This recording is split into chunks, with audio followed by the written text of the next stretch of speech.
everyone. Welcome to East West Horizon. This is California. Recently, many breaking news hit the headlines.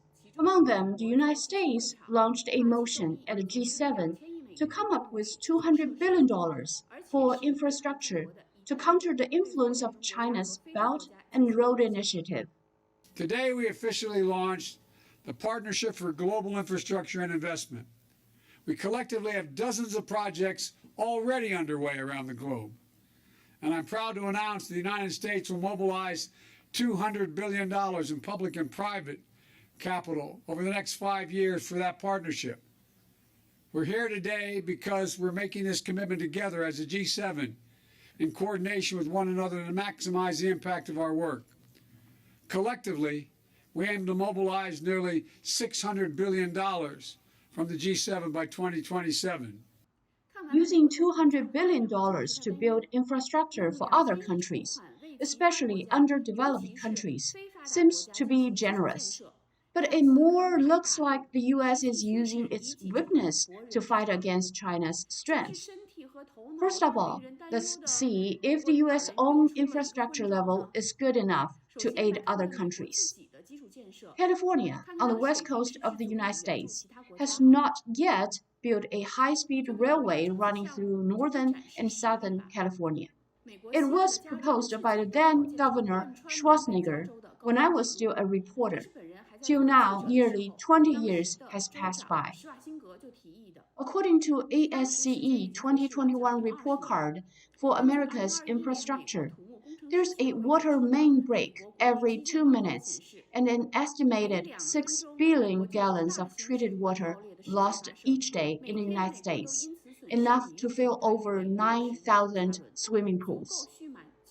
Growing wear and tear on American roads have left 43% of the public roadways in poor or mediocre condition, a number that has remained stagnant over the past several years. There are 30,000 miles of inventoried levees across the United States, and additional 10,000 miles of levees whose location and condition are unknown. Infrastructure supports nearly every aspect of life. The pipes deliver drinking water to homes and hospitals. Airports, railroads, and inland waterways transport goods from farms and manufacturing plants to store shelves. The roads that crisscross the country allow people to get to work and school safely. The network of transmission and distribution lines keeps the lights on and the electronics charged. Dams enable consistent water supply in arid climates, and levees hold back flood waters to protect rain-soaked communities. For the first time in 20 years, the U.S. infrastructure is out of the D range and gets C- now. The 2021 grades range from a B in rail to a D- in transit. 5 category grades, aviation, drinking water, energy, inland waterways, and ports, went up a little bit, but the bridges went down, and stormwater infrastructure received its first grade, a disappointing D. Overall, 11 category grades were stuck in the D range, far less than passing grade. A clear signal that American overdue bill on infrastructure is a long way from being paid off. In the United States, the cost of workers in infrastructure is high, and it is a common practice that projects are overdue and over budget. The $200 billion in capital is borrowed, and interest needs to be repaid. If the cost of capital is higher than that of your opponent, there is no need to compare. The game is over. Finally, the living conditions in Africa and developing countries are harsh. Whether the American workers can adapt is questionable. Biasanya kalau kita pulang kerja karena macet, traffic ini, jadi kita pulang kerja tuh keluarga sudah pada tidur, jadi kita langsung tidur seperti itu. Jadi tidak ada berkumpul. It is said that an average Indonesian spends more than 400 hours a year commuting in Jakarta. That's 10 years of their life, the most compared to other major Asian cities. The infrastructure simply isn't in place to handle this much traffic. But things are changing, track by track, tunnel by tunnel, and it was for a high-speed railway, the first in the country, the fastest in southern Asia, an $8 billion infrastructure project that will link Jakarta to Bandung, Indonesia's third largest city. And what you see here is more than just a railway. A railway serves as an economic circulatory system in any given economy. The mobility with the vehicle can shift to the mass transportation. It means that the existence of this high-speed train will be able to facilitate the mobility and connectivity itself, but also to become a competitive advantage for our country to compete with other countries. The above is some of the infrastructure projects China has done in Indonesia.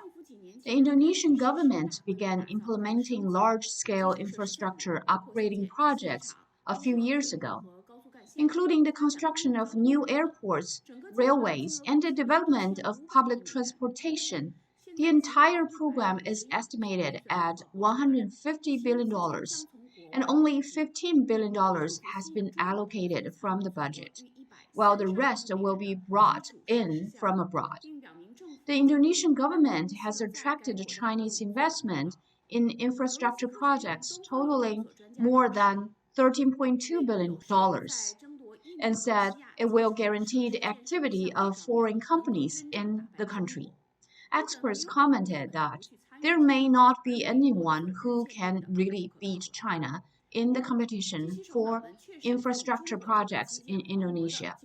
Japan is likely not to compete, and the United States is becoming more and more unreliable. However, the G7 leaders are indeed preparing to fight back in the competition with China in the infrastructure mania. Biden will highlight several flagship projects, including a $2 billion solar development project in Angola with support from the Commerce Department and the U.S. Export-Import Bank and the U.S. project developer Sun Africa. Together with G7 members and the EU, Washington will also provide $3.3 million in technical assistance to Institute Pasteur de Danca as it develops an individual-scale flexible multi-vaccine manufacturing facility in that country that can eventually produce COVID-19 and other vaccines.